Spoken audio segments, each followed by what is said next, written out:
يا اختي خايفه على دراهمك، سيري عند المخابرات الجزائريه قول لهم ها انا مواطنه جزائريه مشيت ندير التجاره الالكترونيه ولا شويه تاع البورصه وها ما واقع ليا، ولاو كيقولوا لي سيري صوري الميناء، صوري البحريه، صوري الجيش.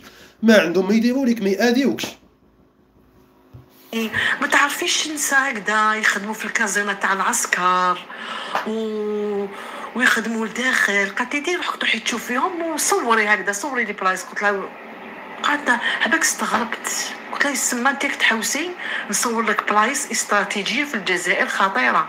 قلت لها اسمعي انا مانيش جاسوسه، ردي بالك.